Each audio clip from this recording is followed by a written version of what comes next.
នេះមិនយល់ហាក់ដូចមានអារម្មណ៍ថាខ្វាយខ្វល់ខ្លាចអូននេះរងាឬសាខ្យល់ស្នាមញញឹមអូនជំរុញឲ្យបែររងបងហ៊ានឈោលះឃើញភ្លាមចង់ខ្ញុំនេះយកទៅផ្ទះមិនចង់ទៅផ្លូវត្រង់តែខាយពីស្ទះគុំវងបែរដោយបែររះអពេលដែលអូនញញឹមទៅបោះពីបាតូកៀងឆ្កិនដូចបានត្រូវជាប់ស្ទោដើរសុកឈរផ្លឹកមើលសមរស់ថ្លៃបើមិនអាចទេបើមិនអាចឡាយបើមិនព្រមទេបើមិនបានឆ្លងឆ្លើយសុខជួបគ្នាใจដងពីហើយអូនហើយបើសន្យាជាគូស្នេហ៍សន្យាថាមិនព្រួលប្រែហើយក្តីសុខដល់ចាស់ដោះស្រាយអារម្មណ៍ប្លែកមិន feel ដល់ដែរអូ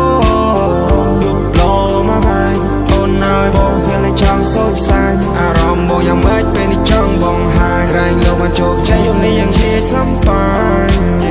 អូនប្រៀបដូចបទចម្រៀងស្ដាប់មិនធន់ទេបើសូនស្រឡាញ់បងវាមិនពិបាកទេនៅត្រង់ណានៅដល់ណាមិនសំខាន់ទេអត់អូននេះចង់ទៅមកស្មាក់កំដោស្នេហ៍បាយបងមិនចាំបាច់ក្បោក្បាច់ងើព្រឹកពេលណាមានបាយញ៉ាំស្រេចដើម្បីស្នេហាបងហ៊ានបដូរផ្ដាច់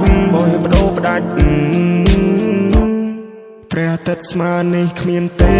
អូមានតែព្រះខែសាងគ្រួសារហើយពួកយើងនឹងបង្កើតកូនរមួតបងប្អូនខ្មែរយើងចាំឆ្មាយើងចាំឆ្កែតែងផ្ទះទៅឲ្យអូនលំហាយបងនឹងស្រីកាប់ដីយ៉ាងកាយដាំផ្កាទុករំលឹកគ្រាស្នេហ៍លះឃើញភ្លាមចង់ខ្ញុំនេះយកទៅផ្ទះមិនចង់ទៅផ្លូវត្រង់តែខាយពីស្ទះគុំវងបែរដោយបែររះលះឃើញភ្លាមចង់ខ្ញុំនេះយកទៅផ្ទះមិនចង់ទៅផ្លូវត្រង់តែខាយពីស្ទះ